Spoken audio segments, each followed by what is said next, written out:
महादेव। सभी शिव भक्तों को शिवरात्रि की हार्दिक शुभकामनाएं। आज शिवरात्रि के इस अवसर, जो भी शिव पुराण की कथा को सुनेगा उसे वांछित फल की इच्छा की प्राप्ति होगी। तो चलिए शुरू करते हैं। जैसा कि आपको पता है कि मेरे चैनल पर सावन के महीने में पूरे शिव पुराण पढ़ा जा रहा है। अब तक हम इसके बहुत से अध्यायों का वर्णन कर चुके हैं। अगर आपने उन अध्यायों को नहीं देखा है तो जाके मेरे चैनल पे जाके देखिए, फॉलो करिए, सब्सक्राइब करिए।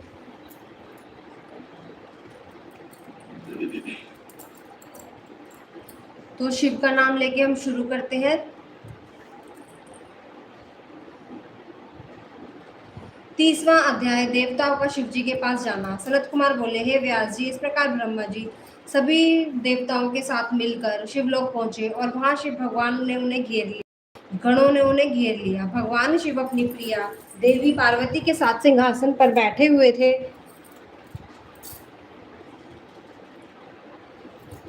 और ये सब देखकर सभी देवता प्रसन्न हुए और उनका यह अद्भुत और दिव्य रूप देखकर भगवान विष्णु, ब्रह्मा जी, देवराज, इंद्र सभी देवताओं को प्रसन्नता हुई। उन्होंने देवादिदेव कृपा निदान भगवान शिव को हाथ जोड़कर प्रणाम किया और भक्ति भाव पूर्वक से उनकी स्तुति करनी आरंभ कर दी। देवता बोले, हे करुणा निदान, हे भक्त वत्सल भगवान शिव, आप सर्वेश्वर हैं, आप परम ज्ञानी हैं, आप सब कुछ जानने वाले हैं। प्रभु, आपकी आज्ञा से ही इस संसार में हर प्रकार का कार्य होता है। आपके आज्ञा के बिना तो कोई पत्ता भी नहीं हिल सकता। तो आप सब कुछ जानते हैं। हे भक्त वत्सल, आप सदा ही अपने भक्तों की रक्षा के लिए कार्य करते हैं। हम इस समय बड़े दुखी और अपने प्राणों की रक्षा के लिए आपकी शरण में आए हैं। दानवराज दम के पुत्र शंखचूड़ ने बलपूर्वक हमारे राज्यों पर अधिकार कर लिया है और अनेक देवताओं को बंदी बना लिया है और देवसेना को घायल कर कईयों को मौत की घाट उतार दिया है। हम सब अपनी जान बचाकर वहां से भाग निकले हैं। आप भगवान भक्तों के रक्षक हैं। हम आपकी शरण में आए हैं, हमारे दुखों को दूर करें। उस शंखचूड़ नामक दैत्य ने हमारा जीना मुश्किल कर दिया है। आप उसे दंड देकर हमें मुक्त कराइए और हमारा उद्धार कीजिए। 41वां अध्याय, शिवजी द्वारा देवताओं को आश्वासन। सनत कुमार जी बोले, हे महामुनि, इस प्रकार देवता की करुण प्रार्थना अनुन्य विन्य सुनकर त्रिलोकीनाथ भगवान शिव बोले, हे श्री हरि, हे ब्रह्मा जी, अन्य देवता, मैं दैत्यराज शंखचूड़ के बारे में सब कुछ जानता हूँ। असुरराज शंखचूड़ भले ही देवताओं का शत्रु एवं प्रबल विरोधी हो गया है, परंतु वह अभी धार्मिक है, सच्चे हृदय से धर्म का पालन करता है। परंतु फिर भी तुम मेरी में आए हो और मेरे शरणागत की रक्षा करना मेरा कर्तव्य है, इसलिए मैं तुम्हारी रक्षा करने करता हूँ। तुम अपनी व्यर्थ चिंता त्याग दो और प्रसन्न होकर अपने अपने स्थानों पर लौट जाओ। मैं निश्चय ही शंखचूड़ का संहार उसके द्वारा कष्टों से तुम्हें मुक्ति दिलवाऊंगा और तुम्हारा स्वर्ग का राज्य तुम्हें वापस दिलवाऊंगा। भगवान शिव की इस प्रकार से देवताओं को शंखचूड़ का वध आश्वासन दे ही रहे थे, तभी उनसे मिलने के लिए राधा के साथ कृष्ण भी वहां पधारे। भगवान शिव को प्रणाम करके वे प्रभु की आज्ञा से उनकी पास ही बैठ गए। श्री कृष्ण और राधा ने महादेव जी की मन की बहुत स्तुति करी। जब भगवान शिव ने उनके आने का कारण पूछा तो श्री कृष्ण बोले, हे कृपा निधि, दया निधि, आप तो सब कुछ जानते हैं, आप ही इस जगत में सनाथ है। आप तो जानते ही हैं कि मेरी पत्नी दोनों ही शाप भोग रहे हैं। मेरा पार्षद सुदामा भी शाप के कारण दानव योनि को अपना जीवन जी रहा है। आप भक्त वत्सल है प्रभु, हम आपकी शरण में आए हैं, हम पर कृपा दृष्टि करिए और हमें दुख से मुक्ति दिलाइए। भगवान, हमें शाप मुक्त करिए। भगवान श्री कृष्ण की इस प्रकार की सुनकर देवादिदेव महादेव बोले, हे कृष्ण, आपको डरने की आवश्यकता नहीं है, निश्चय ही आपका कल्याण होगा। आप शाप के अनुसार 12 कल्प तक इस शाप को भोगने के सहित अपने निकुंठ लोक को प्राप्त हो जाएंगे। पार्षद सम दानव योनि में शंखचूड़ के रूप में भी सभी को दुख देता है। इस समय वह देवताओं का प्रबल विरोधी और शत्रु है। देवताओं ने उसको बहुत से कष्ट दिए हैं, उनका भी राज्य छीनकर उन्हें बंदी बना लिया है। तब भगवान शिव बोले, मैं आपके दुखों और कष्टों को समझता हूँ, मैं आपको चिंता से मुक्त करने की कोई आवश्यकता नहीं है, अतः आप सब कुछ भुला दो। तब उन्होंने ब्रह्मा जी श्री हरि को आदेश दिया कि वे जाकर अन्य देवताओं को समझाएं कि वे निश्चिंत हो जाएं, मैं उनकी इच्छा अवश्य पूरी करूंगा और उन्हें शंखचूड़ से भयमुक्त करवाऊंगा। भगवान शिव के ये अमृत वचन सुनकर श्री कृष्ण, राधा, ब्रह्मा जी सहित श्री हरि विष्णु को बहुत संतोष हुआ। तब वे हाथ जोड़कर प्रणाम करने लगे और सभी अपने अपने स्थानों को चले गए। 32वां अध्याय पुष्प दंत शंखचूड़ वार्ता। व्यास जी बोले, हे ब्रह्मपुत्र सनत कुमार, जब देवादिदेव महादेव जी ने ब्रह्मा, विष्णु और देवराज इंद्र सहित कृष्ण को शंखचूड़ के वध का आश्वासन दिया तो सब देवता प्रसन्न होकर अपने अपने धाम को चले गए। तब शिव ने क्या किया? व्यास जी का प्रश्न। सनत कुमार जी बोले, हे महामुने, भगवान शिव के आश्वासन देने पर वे असुरराज शंखचूड़ का वध करेंगे। सभी देवता अपने अपने स्थान को चले गए। तब भगवान शिव ने विचार किया कि क्या किया जाना चाहिए। तत्पश्चात चित्ररथ पुष्पपन को स्मरण किया।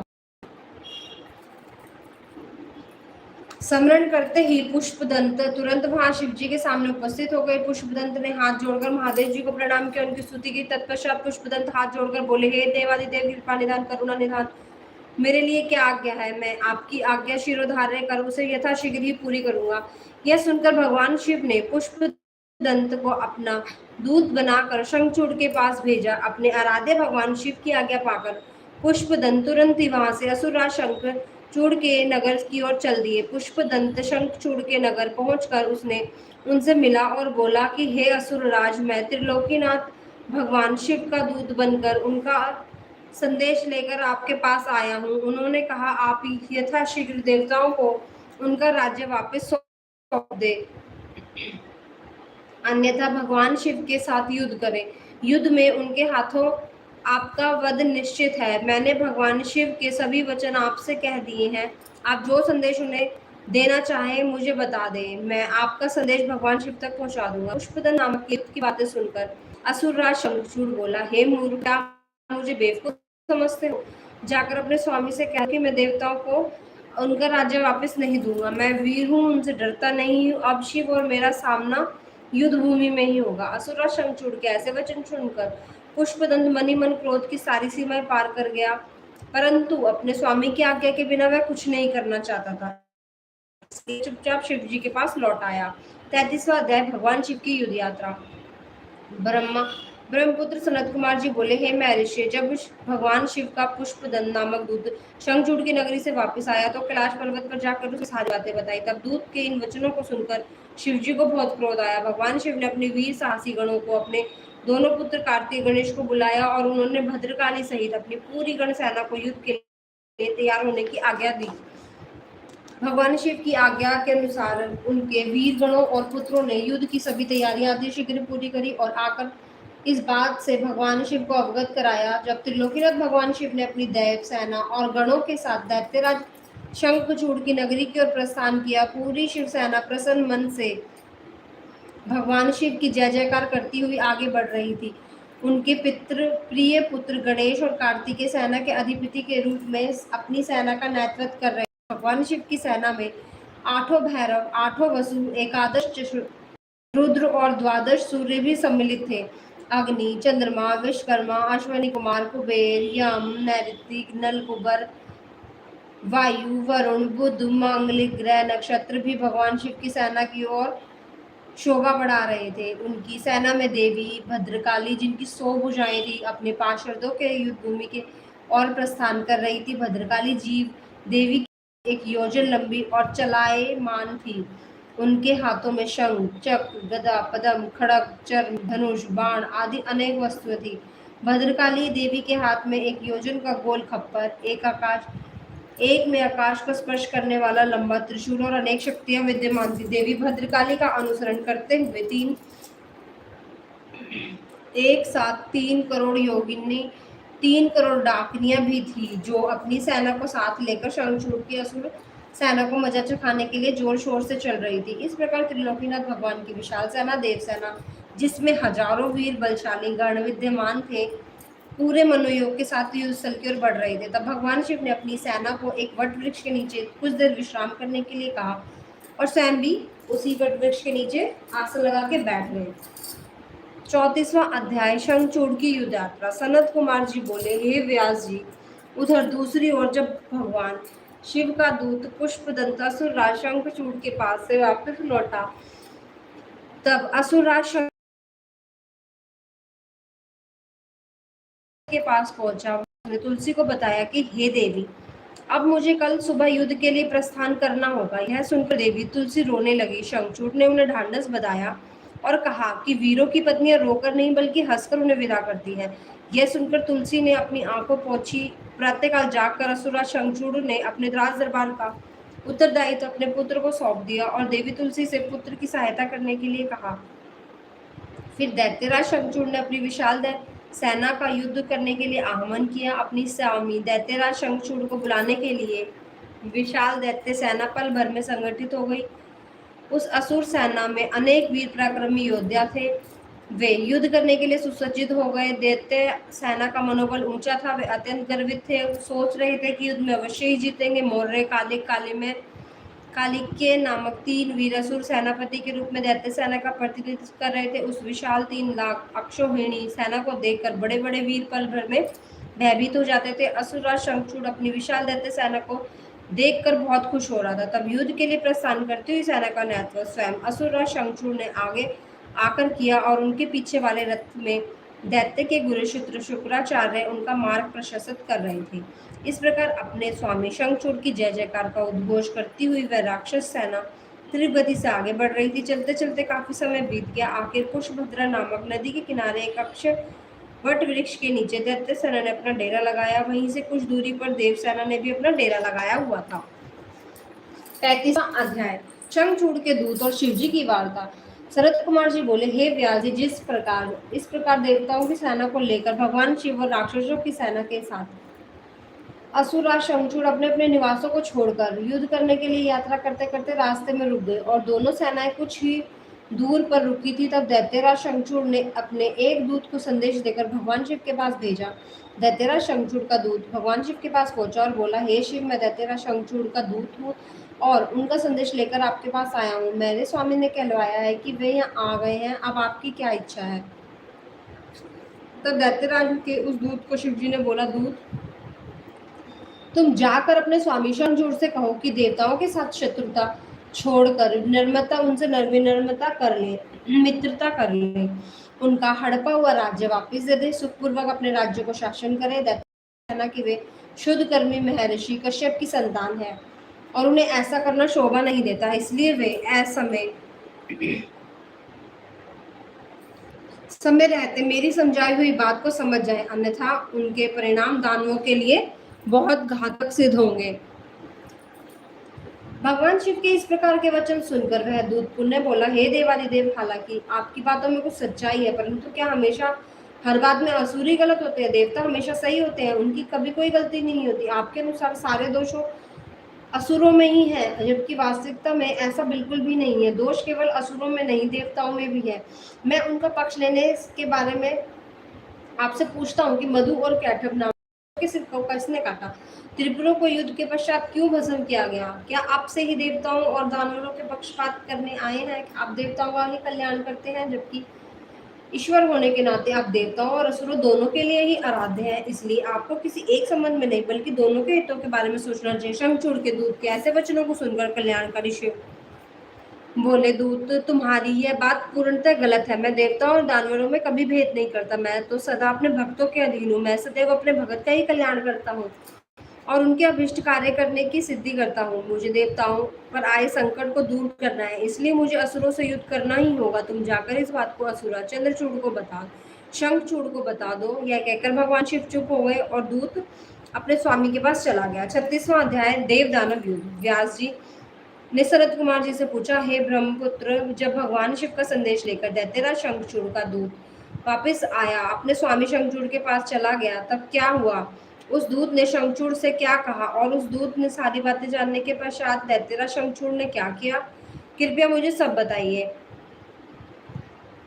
तो व्यास जी के प्रश्न सुनकर सनत कुमार जी बोले, हे महामुने, उस दूत ने अपने स्वामी शंखचूड़ के पास जाकर शिवजी की कई सारी बातें बताई। शिवजी की बातें सुनकर शंखचूड़ तो और अधिक क्रोधित हो उठा और उसने अपनी विशाल दैत्य सेना को तुरंत युद्ध के लिए चलने की आज्ञा दे दी। दूसरी ओर भगवान शिव ने अपने ही गणों और देवताओं को युद्ध भूमि में प्रस्थान करने के लिए कहा और देवताओं और दानवों दोनों की सेनाओं पूरे जोश और साहस के साथ लड़ने के लिए तत्पर हो गई। दानवों की सेना में सबसे आगे शंखचूड़ ही था और दूसरी ओर त्रिलोकीनाथ भगवान शिव सबसे आगे थे। दोनों सेनाओं अपने स्वामियों के जय घोष के साथ आगे बढ़ रही थी। उस समय चारों ओर रणभेरियां बजने लगी। कुछ ही समय पश्चात देवता और दैत्य आमने सामने थे। एक दूसरे को अपना घोर शत्रु समझकर दोनों एक दूसरे पर टूट पड़े। भयानक युद्ध होने लगा। हर ओर मारकाट चीख पुकार मची हुई थी। युद्ध का दृश्य अत्यंत हृदय विदारक था। भगवान श्री हरि विष्णु के साथ दम्भ, कलासुर के साथ कालका, गोकर्ण के साथ हुताशन तो कालंबिक के साथ वरुण देव का युद्ध होने लगा। सब युद्ध करने में मगन थे, परंतु भगवान शिव, देवी भद्रकाली अभी तक ऐसे ही बैठे थे। उन्होंने युद्ध करना तो शुरू ही नहीं करा था। उधर दैत्यराज शंखचूड़ भी दृश्य देख रहा था। युद्ध अपने चरम पर था। दोनों सेनाएं घमासान युद्ध कर रही थी। सभी बड़ी वीरता से लड़ रहे थे और युद्ध में अनेक प्रकार के आयुधों का प्रयोग हो रहा था। कुछ ही देर में पृथ्वी कटे मरे और घायल योद्धाओं से पट गई। 37वां अध्याय शंखचूड़ युद्ध। सनत कुमार जी बोले, इस प्रकार देवता और दानवों भयानक विनाशकारी युद्ध चल रहा था। धीरे धीरे दानव देवताओं पर भारी पड़ने लगे। तब देवता अत्यंत भयभीत होकर इधर उधर भागने लगे। कुछ देवता भागकर भगवान शिव की शरण में आए। तब वे देवता बोले, प्रभु हमारी रक्षा करें। असुर सेना परास्त होने के बजाय हम पर हावी होती जा रही है। यदि शीघ्र ही कुछ नहीं किया गया तो हम अवश्य ही मर जाएंगे। देवताओं के ऐसे वचन सुनकर शिव क्रोधित हो गए। वे उठकर खड़े हो गए और स्वयं युद्ध करने के लिए आगे बढ़े। युद्ध स्थल में पहुंचते ही असुरों की अक्षोहिणी सेना का नाश किया। देवी भद्रकाली भी अन्य देवता दैत्यों को मारकर उनका रक्त पीने लगी। इस प्रकार असुरों को युद्ध को कमजोर पड़ता देखकर देवताओं में एक जान सी आ गई। जो देवता इधर उधर प्राणों की रक्षा के लिए भाग रहे थे, पुनः युद्ध में आ गए। उधर भद्रकाली देवी क्रोध से भरकर दैत्यों को पकड़ पकड़ कर अपने मुख में काट डालने लगी। स्कंद ने अपने बाणों से करोड़ों दानवों के घाट उतार दिया। यह देखकर असुर सेना भयभीत बितर हो गई, इधर उधर भागने लगी। असुर सेना को इस प्रकार तितर बितर देखकर शंखचूड़ क्रोधित हो गया और उसने अपने हाथ में धनुष उठाया और भयानक बाणों की वर्षा कर दी। देखते ही देखते शंखचूड़ ने देव सेना के अनेकों सैनिकों का संहार कर दिया। यह देखकर स्कंददेव आगे बढ़े और शंखचूड़ को ललकारने लगे। शंखचूड़ ने क्रोधित होकर स्कंद पर कहा। उसने स्कंद का धनुष मूर्छित होकर जमीन पर गिर पड़े। कुछ ही देर में स्कंद ने शंखचूड़ का कवच, किरीट आदि कुंडल भी गिरा दिया। तत्पश्चात उसने एक भयानक विषभूजी शक्ति से शंखचूड़ पर प्रहार किया। इस प्रकार शंखचूड़ मूर्छित होकर धरती पर गिर पड़ा और काफी समय तक ऐसा ही पड़ा रहा। कुछ समय पश्चात वह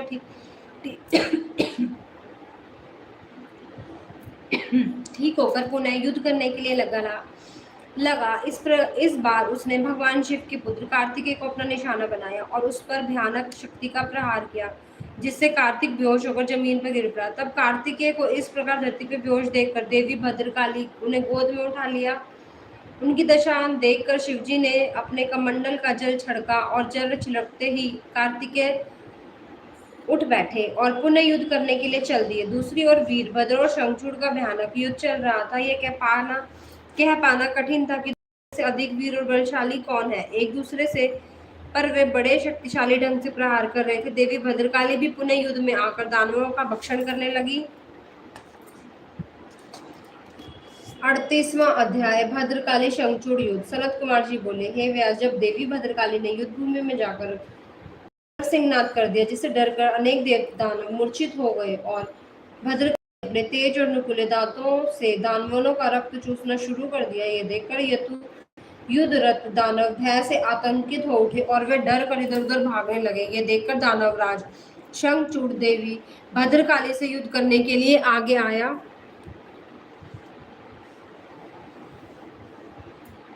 शंखचूड़ को सामने खड़ा देखकर भद्रकाली ने प्रलय अग्नि के समान भयंकर बाणों की वर्षा करनी शुरू कर दी, परंतु शंखचूड़ ने वैष्णव नामक अस्त्र से उस वर्षा को शांत कर दिया। देवी भद्रकाली ने उनके जवाब में नारायण अस्त्र चलाया, परंतु शंखचूड़ द्वारा जोड़कर उस अस्त्र को प्रणाम करने लगा। जिससे वह नारायण अस्त्र वहीं पर शांत हो गया। दैत्यराज शंख अपने भयानक बाणों से देवी पर प्रहार करता रहा और देवी असंख्य बाणों को अपने विकराल दाढ़ों में चबाती रही। इस प्रकार देवी और शंखचूड़ में भयानक संग्राम होने लगा। तभी क्रोधित भद्रकाली ने पाशुपात नामक ब्रह्मास्त्र उठा लिया, परंतु तभी आकाशवाणी हुई कि अभी दैत्येंद्र की मृत्यु का समय नहीं आया है और इसकी मृत्यु आपके हाथों से नहीं लिखी है। तब देवी ने पाशुपात अस्त्र को वापस कर दिया और उसे काटने के लिए दौड़ी। यह देखकर असुरराज ने रौद्रास्त्र चलाकर उनकी गति को कम करा। तब भद्रकाली ने असुरराज का प्रयोग उनकी गई सारी शक्तियों को तहस नहस कर दिया और आगे बढ़कर शंखचूड़ की छाती पर अपने मुक्कों से जोरदार प्रहार किया। इस प्रहार से शंखचूड़ बेहोश होकर धरती पर गिर गया और लेकिन कुछ देर बाद उठा। तब वह भद्रकाली देवी से युद्ध करने लगा। तब देवी ने उसे कसकर पकड़ लिया और चारों ओर घुमाकर धरती पर फेंक दिया। शंखचूड़ कुछ समय ऐसे ही पड़ा रहा। तब देवी ने अन्य दानवों का वध करना शुरू कर दिया। शंखचूड़ चुपचाप उठा और जाकर अपने रथ पर धीरे से बैठ लिया।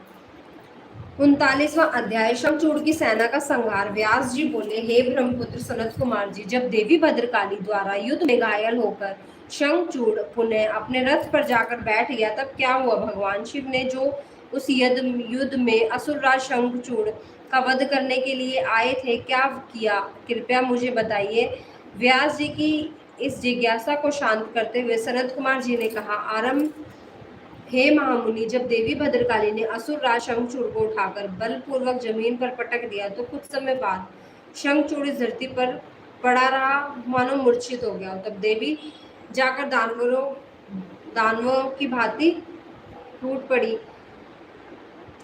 दूसरी ओर कुछ देवता भगवान शिव के पास जाकर उन्होंने भद्रकाली का शंखचूड़ की भयानक युद्ध के बारे में बताया। यह सुनकर त्रिलोकीनाथ भगवान शिव स्वयं युद्ध में के लिए आगे बढ़े। जब कल्याणकारी सर्वेश्वर देवादिदेव महादेव अपने वाहन नंदीश्वर पर चढ़कर आरूढ़ होकर युद्ध स्थल में पधारे तो उन्हें देखकर असुरराज चंद्रचूड़ ने उनका अभिवादन किया। तत्पश्चात शंखचूड़ अपने विमान पर चढ़कर भगवान शिव से युद्ध की तैयारी करने लगा। अब उसे अपना रक्षा कवच पहना हुआ और युद्ध करने के लिए अपने हाथ में धनुष बाण उठा लिया। वह पूरे उत्साह के साथ भगवान शिव पर दिव्यास्त्रों का प्रहार कर रहा था। इस प्रकार भगवान शिव और असुरराज शंखचूड़ का भयानक युद्ध 100 वर्षों तक निरंतर चलता रहा। महावीर और पराक्रमी शंखचूड़ ने अनेक बाणों और असंख्य माये अस्त्र शस्त्रों का प्रयोग शिवजी पर किया, परंतु परमेश्वर शिव ने उसको पल भर में ही काट दिया। भगवान शिव ने क्रोधित होकर उन्हें पुनः प्रहार किया। यह देखकर शंखचूड़ ने चतुराई से काम लेते हुए मन में सोचा कि मैं भगवान शिव के वाहन को ही नुकसान पहुंचा दूं। तो वे विचार मन में आते ही शंखचूड़ ने शिवजी के वाहन नंदीश्वर के सिर पर तलवार किया, परंतु देवादिदेव के क्षण मात्र से ही उस तलवार के 2 टुकड़े हो गए। अपने प्रिय नंदीश्वर को युद्ध में निशाना बनता देखकर उनके सब्र का बांध टूट गया और उन्होंने अपने तेज बाणों से दैत्यराज की ढाल को काट दिया। जब तलवार और ढाल दोनों ही खराब हो गई तो शंखचूड़ गदा से लड़ने लगा, परंतु गदा का भी हाल वही हुआ जो तलवार और ढाल का हुआ। तभी देवी भद्रकाली वहां पहुंचकर राक्षसों को मारने काटने लगी। देखते ही देखते अनेक वीर दैत्यों का संहार कर दिया, कई का रक्त चूस लिया और बहुतों को अपने मुख से ढाल ही निगल लिया।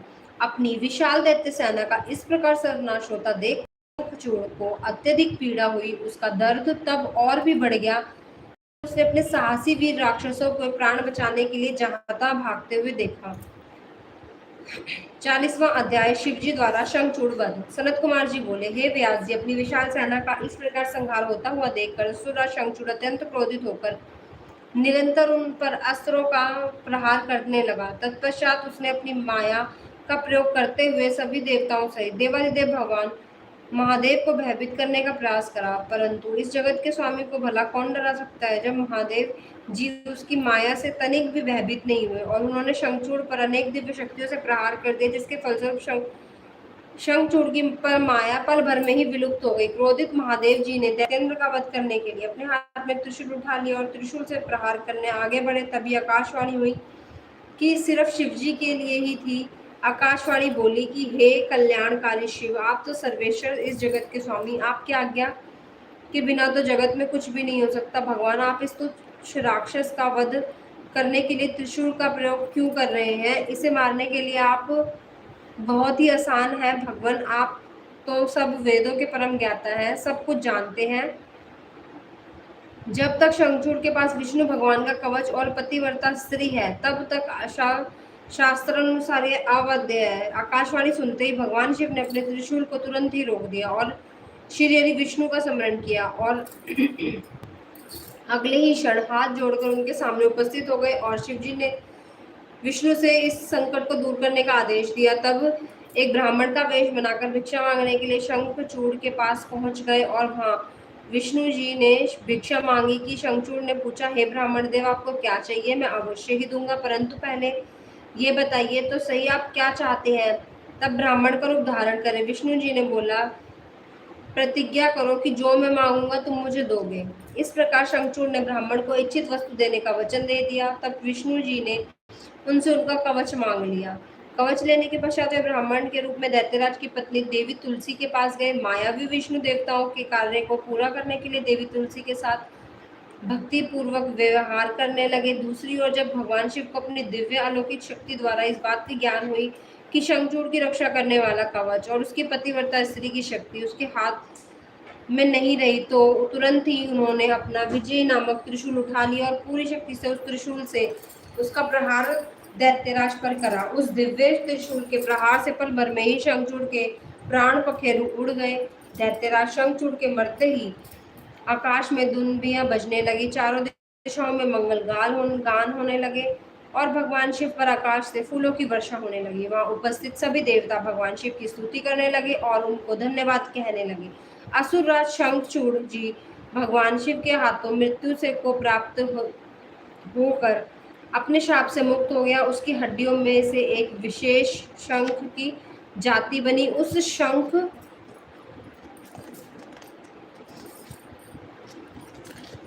में रखा गया जल अत्यंत शुद्ध माना जाता है और उसका प्रयोग देवताओं पर जल चढ़ाने के लिए, अपने घरों को शुद्ध करने के लिए किया जाता है। जब जल देवी लक्ष्मी और श्री हरि विष्णु को बहुत प्रिय है, परंतु जल को भगवान शिव की पूजा में प्रयोग नहीं किया जाता। और इस प्रकार दैत्यराज शंखचूड़ के वध के पश्चात कल्याणकारी भगवान शिव की प्रसन्नता पूर्वक नंदी पर आरूढ़ होकर देवी भद्रकाली, कुमार कार्तिकेय और गणेश सहित अनेक गणों को पुण्य साथ लेकर कैलाश पर्वत पर चल दिए। तत्पश्चात अन्य देवता भी प्रसन्न होकर अपने लोकों को चले गए। 41वां अध्याय, तुलसी द्वारा विष्णु जी को शाप।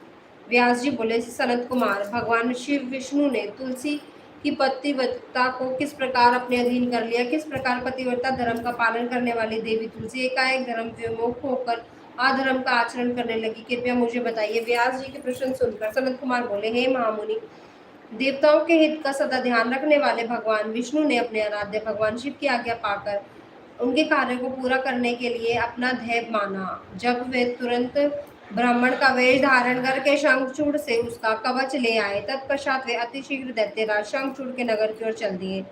भगवान शिव ने दैत्यराज के शंख के नगर में समीप पहुंचकर पहले से ही अपना रूप बदल लिया और शंखचूड़ का रूप धारण कर लिया। फिर वे देवी तुलसी के पास पहुंचे। अपने पति शंखचूड़ के सामने देखकर देवी तुलसी फूली नहीं समाई। फिर वह उन्हें गले से लग गई और आंखों से अश्रुधारा बह रही थी। उसने अपने स्वामी को सिंहासन पर बैठाकर उनके चरणों को धोया, युद्ध का समाचार पूछा। शंखचूड़ का रूप धारण करे विष्णु जी बोले, हे प्रिय, युद्ध में तो मेरे ब्रह्मा जी ने मेरे भगवान शिव के बीच संधि करा दी है, इसलिए मैं वापस आ गया हूँ। भगवान शिव भी वापस कैलाश पर्वत पर चले गए हैं। यह कहकर उन्होंने देवी तुलसी की जिज्ञासा को शांत कर दिया। तत्पश्चात शंखचूड़ बने भगवान विष्णु ने तुलसी के साथ आनंद पूर्वक रमण करने लगे, परंतु झूठ की हांडी रोज नहीं चढ़ती। एक दिन तुलसी को ज्ञात हो गया कि उसके साथ रमण करने वाला पुरुष उसका पति शंखचूड़ नहीं बल्कि कोई और है। यह पता चलते ही तुलसी आत्मग्लीन से भर गई और उन्हें स्वयं से घृणा होने लगी। वह क्रोध से वेश बदले श्री विष्णु पर फट पड़ी और उन्होंने विष्णु जी से कहा कि मुझे सच सच बताओ कि क्यों तुमने मेरे पतिव्रता स्त्री का पतिव्रत धर्म नष्ट करा है। मैं तुझे नहीं छोड़ूंगी। ये वचन सुनकर विष्णु भगवान ने भयभीत होकर अपने स्थान पर अपनी एक मूर्ति बना दी ताकि देवी तुलसी उसके विषय में ना जान पाए, परंतु तुलसी ने उनके पद चिन्हों से विष्णु जी को पहचान लिया। तब गुस्से से भगवान विष्णु को शाप दिया कि हे विष्णु, लोग तुम्हें भगवान मानकर तुम्हारी पूजा करते हैं, पर वास्तव में तुम पूजा योग्य नहीं हो। तुम तो सिर्फ पत्थर हो। तुम्हारे मन में दया भाव की कोई भावना कोई वस्तु नहीं है। तुमने मेरे सतीत्व को भंग किया है, मेरे पति शंखचूड़ को मार डाला है। तुम शाप देती हूँ कि तुम आज अभी से पत्थर के हो जाओगे। यह कहकर देवी तुलसी अत्यंत दुखी मन से रोने लगी। देवी तुलसी का शाप सुनकर विष्णु भगवान भी दुखी हुए और भगवान शिव का स्मरण करने लगे। विष्णु जी की पुकार सुनकर भक्त वत्सल शिव प्रकट हुए और उन्हें देखकर देवी तुलसी और विष्णु भगवान ने हाथ जोड़कर प्रणाम किया। देवी तुलसी को समझाने लगे। उन्होंने तुलसी को समझाया कि देवी तुलसी, यह तो पूर्व निश्चित था। शंखचूड़ को मिले शाप के फलस्वरूप उसका जन्म दानव कुल में हुआ और इसी कारण से मेरे हाथों उसकी मृत्यु प्राप्त हुई। देवी, तुम्हारी मनोस्थिति में समझ सकता हूँ, परंतु यह संसार नश्वर है, अतः तुम अब अपने द्वारा की गई तपस्या का फल लो और शरीर को त्याग दो। मेरे आशीर्वाद के फलस्वरूप तुम्हें दिव्य देह की प्राप्ति होगी। तुम्हारी श्री हरि में विशेष प्रीति होगी। इस शरीर को त्यागने के पश्चात जब तुम नया शरीर धारण करोगी तो तुम गंडकी नाम की नदी होगी और सभी के द्वारा पूजित होने के कारण प्रधान रूप तुलसी के नाम से विख्यात होगी। चाहे स्वर्ग हो या पाताल या फिर पृथ्वी, तुम वनस्पतियों में सबसे श्रेष्ठ होगी और श्री हरि का विशेष कृपा सदा तुम पर रहेगी। तुमने श्री हरि को शाप दिया है, वह भी अवश्य पूरा होगा। गंडकी के तट पर सदा भगवान विष्णु भी पाषाण के रूप में स्थित होंगे। तेज दांतों वाले अनेक कीड़े उस शिला को छेद छेद करके उसमें एक चक्र बना देंगे। उस शिला को इस जगत में शालीग्राम के नाम से प्रसिद्धि मिलेगी। है कहकर भगवान शिव अंतर ध्यान हो गए। तत्पश्चात देवी तुलसी ने अपना शरीर त्याग दिया और गंडकी नदी बन गई। तब विष्णु जी ने उस नदी के तट पर पाषाण के रूप में निवास किया। 42वां अध्याय हिरण्याक्ष वध। नारद जी बोले, हे ब्राह्मण, अब आप मुझे भगवान शिव की उन उत्तम लीलाओं के बारे में बताइए जिनकी ये लीलाएं बड़ी सुखदायिनी हैं। ब्रह्मा जी बोले, जलंधर के संहार में जानकर देवी सत्यवती के पुत्र व्यास जी सनत कुमार जी के पास आए। पूछने लगे कि तब उनकी उत्सुकता देखकर सनत कुमार जी बोले, हे व्यास जी, अब मैं आपको अंधकासुर नामक दैत्य के शिवगण बन उनकी भक्ति में लीन रहने की कथा सुनाता हूँ। एक समय की बात है, देवादिदेव भगवान शिव अपनी प्राण वल्लभा देवी पार्वती को अपने प्रिय गणों के साथ कैलाश पर्वत से काशी जा रहे थे। उनका विचार कुछ समय काशी में व्यतीत करने का था, इसलिए उन्होंने अपने वीर गण भैरव को काशी का रक्षक बना दिया और स्वयं उसके सबके साथ सुखपूर्वक निवास करने लगे। एक बार भगवान शिव पार्वती के देवी के साथ आनंद पूर्वक विहार करते हुए मंदरांचल नाम के पर्वत पर पहुंचे। एक दिन शिव पार्वती बैठे आपस में वार्तालाप कर रहे थे। तब देवी पार्वती ने अपने हाथों से भगवान शिव के नेत्र कुछ पल के लिए बंद कर दिए। भगवान शिव के नेत्र बंद होते चारों ओर अंधकार छा गया। उसी समय भगवान शिव के माथे से पसीने की एक बूंद निकली, जिससे ही वह बूंद धरती पर गिरी। तुरंत एक जटाधारी काला विकृत डरावना राक्षस वहां उत्पन्न हो गया और वह जोर जोर से हंसने लगा। उसकी भयानक आवाज सुनकर देवी पार्वती एकदम चौंक गई और एकाएक उसके सामने भयानक जीव कहाँ से प्रकट हो गया। तब देवी पार्वती ने शिव जी से पूछा, हे स्वामी, यह भयानक पुरुष कौन है? यह सुनकर भगवान शिव मुस्कुराते हुए बोले, हे देवी, यह आपका पुत्र है। जब आपने मेरी आंखें बंद कर दी तो मेरे माथे से एक बूंद पसीने की गिरी, उसी से यह प्रकट हुआ है। यह जानकर कि वह पुरुष उनका पुत्र है, देवी बड़ी प्रसन्न हुई। भगवान शिव ने उसका नाम अंधक रख दिया। समय हिरण्य नेत्र नाम का एक राक्षस पुत्र प्राप्ति की कामना कर मन में लेकर वन में घोर तपस्या कर रहा था। उसकी तपस्या से प्रसन्न होकर भगवान शिव उसे वरदान देने के लिए गए।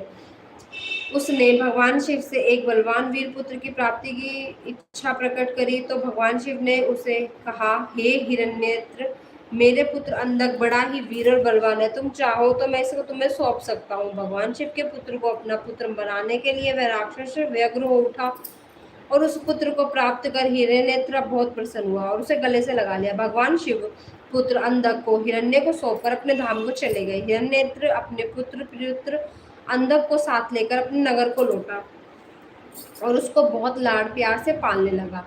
तत्पश्चात हिरण्यनेत्र ने उस जिस हिरण्याक्ष भी कहा जाता था, पृथ्वीलोक और पतालोक के राज्यों को जीतकर अपने राज्य में मिला लिया। दैत्यों के राजा उस हिरण्याक्ष के आतंक से तीनों लोग कांपने लगे, यहाँ तक कि देवता भी व्याकुल होकर भयभीत हो गए। उन्होंने भगवान विष्णु को वराह रूप धारण करके पताल लोक भेजा। क्रोधित श्री हरि ने हिरण्याक्ष का वध सुदर्शन चक्र से कर दिया। तत्पश्चात अंधक का राज्याभिषेक करवाया। सभी देवता भयमुक्त होकर बड़े प्रसन्न थे और भगवान विष्णु की जय जयकार करने लगे। भगवान श्री हरि विष्णु आशीर्वाद देकर अपने बैकुंठ धाम को चले गए। अपने भाई हिरण्याक्ष के वध का समाचार पाकर उसका भाई हिरण्यकशिपु क्रोधित हो उठा और उससे भगवान विष्णु से वैर बांध लिया। 43वां अध्याय हिरण्यकशिपु की तपस्या और नरसिंह का द्वारा उसका वध। सनत कुमार जी बोले, हे व्यास जी, 12 रूपधारी श्री हरि विष्णु द्वारा अपने भाई हिरण्याक्ष का संहार किए जाने से हिरण्यकशिपु बहुत दुखी और क्रोधित तो था ही, अतः उसने अपने असुर सेना को देवताओं का संहार करने की आज्ञा दी तथा अपनी विष्णु भक्त प्रजा को भी दंड देने के लिए कहा। तब आज्ञा पाकर स्वामी भक्त असुरों ने देवलोक का विनाश कर दिया। उनके आतंक से देवता स्वर्ग छोड़कर भाग खड़े हुए। हिरण्यकशिपु के राज्य में उसकी प्रजा को बहुत डराया जाता था। उसने भक्ति का मार्ग छोड़ दिया था। विष्णु भक्तों की खैर नहीं थी। एक दिन हिरण्यकशिपु अपने मृत भाई हिरण्याक्ष को जलांजलि देकर उसकी स्त्री और बच्चों से मिलाया और उन्हें सांत्वना दी। दैत्यराज हिरण्यकशिपु के मन में विचार आया कि यदि मैं अजर अमर अजय हो जाऊं और मेरी कोई प्रतिद्वंदी ना रहे तो मुझे कोई नहीं हरा सकेगा और तब मुझे झुककर प्रणाम करेंगे। यह सोचते ही हिरण्यकशिपु मंदरांचल पर्वत पर जाके घोर तपस्या करने लग गया। तपस्या होते ही एक पैर के अंगूठे पे खड़ा था, सिर के ऊपर दोनों हाथ जोड़े आसमान की ओर देखते हुए वह घोर तपस्या कर रहा था। उधर हिरण्यकशिपु तपस्या में लीन था तो देवताओं ने असुरों ने अपना राज्य छीन लिया। वे आनंद पूर्वक अपने राज्य में रहने लगे। हिरण्यकशिपु की तपस्या का तेज दिन प्रतिदिन बढ़ता ही जा रहा था। उसके तप की अग्नि देवता तप्त हो उठे और भयभीत होकर ब्रह्मा जी के पास गए। तब सब देवताओं ने हाथ जोड़कर ब्रह्मा जी को प्रणाम किया। तत्पश्चात उन्होंने बताया कि हे प्रभु दैत्यराज, हिरण्यकशिपु की तपस्या के तेज से सब लोग भयभीत हो रहे हैं। आप कृपया करके हमें भयमुक्त कीजिए। सब देवताओं की प्रार्थना सुनकर ब्रह्मा जी हिरण्यकशिपु को वर देने के लिए उसके स्थान पर पहुंचे और वहां जहाँ वह तपस्या कर रहा था वहां जाकर उन्होंने हिरण्यकशिपु से कहा, वत्स, मैं तुम्हारी तपस्या से प्रसन्न हूँ। तुम जो चाहे मांग सकते हो, मैं तुम्हारी मनोकामनाएं अवश्य पूरी करूंगा। ब्रह्मा जी के ऐसे वचन सुनकर हिरण्यकशिपु ने आंखें खोल दी और हाथ जोड़कर सामने खड़े ब्रह्मा जी को प्रणाम किया। तत्पश्चात वह बोला, हे प्रजापति, हे पितामह, मैं चाहता हूँ कि मुझे कभी भी मृत्यु का भय ना रहे। मैं किसी अस्त्र शस्त्र पाश वज्र सूखे पेड़ पर्वत जल अग्नि से ना मरूं। देवता दैत्य मुनि सिद्धवर अथवा सृष्टि का कोई भी रचना मेरा वध ना कर सके। दिन रात स्वर्ग नरक पृथ्वी पाताल अंदर बाहर कहीं भी किसी भी समय मेरी मृत्यु ना हो सके। ब्रह्मा जी ने प्रसन्न होते हुए तथास्तु कह दिया। तुम्हें तुम्हारे अभिष्ट फलों की अवश्य प्राप्ति होगी। जो वरदान तुमने मांगा है वह अवश्य फलीभूत होगा। तुमने 96,000 वर्षों तक तपस्या करके मुझे प्रसन्न किया है। अब तुम सुख पूर्वक अपना राज्य करो। अपना इच्छित वरदान पाकर दैत्यराज हिरण्यकशिपु बहुत प्रसन्न हुआ और हाथ जोड़कर ब्रह्मा जी की स्तुति करने लगा। तत्पश्चात ब्रह्मा जी अंतर्ध्यान हो गए। हिरण्यकशिपु अपने घर वापस आ गया और वहां पहुंचकर अपने मन में विचार के आया कि अब मैं अमर हो गया हूँ, मुझे कोई नहीं मार सकता, इसलिए अब मैं सबका राज्य का विस्तार अपने राज्य का विस्तार करूंगा। यह विचार मन में आते ही तीनों लोगों पर अधिकार करने का निर्णय कर लिया। उसने देवताओं से भयंकर संग्राम किया और उन्हें हराकर उनका राज्य छीन लिया। देवता अपने प्राणों की रक्षा के लिए वहां से भाग खड़े हुए और श्री हरि के पास गए। भगवान श्री हरि के पास पहुंचकर देवताओं ने अपनी व्यथा सुनाई और उनकी पीड़ा और कष्टों को दूर करने के लिए विष्णु जी ने उन्हें आश्वासन दिया कि वे स्वयं हिरण्यकशिपु का वध करेंगे और उनके अत्याचारों से मुक्ति दिलाएंगे। भगवान विष्णु के आश्वासन पर देवताओं ने धन्यवाद देकर बैकुंठ लोक से वापस आ गए। वे अपनी रक्षा अलग अलग जगहों पर निवास करने लगे। उधर श्री हरि विष्णु ने देवताओं को अपने उनके कष्टों से मुक्ति दिलाने हेतु दैत्यराज हिरण्यकशिपु का संहार करने का निश्चय किया, परंतु ब्रह्मा जी द्वारा दिए गए वरदान को भी उन्हें पूरा करना था। तब विष्णु जी ने ऐसा रूप धारण करा जो आधा मनुष्य के जैसा था और आधा शेर के जैसा। ऐसा अत्यंत भयानक रूप धारण कर विष्णु जी अग्नि के समय प्रलयकारी नजर आ रहे थे। नरसिंह के रूप में श्री हरि ने दैत्यराज हिरण्यकशिपु की नगरी में प्रवेश किया। उस समय सूर्यास्त का समय हो रहा था। उनका यह अनोखा भयानक रूप देखकर दैत्य सेना के वीर उन पर टूट पड़े और उनसे युद्ध करने लगे। तब पल भर में ही सब दैत्यों को मार गिराया और राजमहल की ओर चल दिए। तब विष्णु जी के परम भक्त और दैत्यराज हिरण्यकश्यप के पुत्र प्रहलाद की दृष्टि नरसिंह भगवान पर पड़ी। प्रहलाद बोला, हे पिताजी, ये अद्भुत रूप धारण किए नरसिंह अवतार मुझे तो भगवान जान पड़ते हैं। इनकी वीरता की प्रशंसा करना तो असंभव है, अतः आपको इनकी शरण में जाना चाहिए। अपने पुत्र की इन बातों को सुनकर दैत्यराज हिरण्यकश्यप को बहुत क्रोध आ गया और वह बोला, पुत्र, तुम बिना किसी कारण ही भयभीत हो रहे हो। तुम दैत्यों के अधिपति के पुत्र हो, तुम्हें इस प्रकार कार्य रता भरी बातें कदापि नहीं करनी चाहिए। यह कहकर हिरण्यकश्यप ने अपने सैनिकों को आदेश दिया कि शीघ्र जाकर विचलित आकृति वाले उस जीव को बंदी बनाकर ले आओ।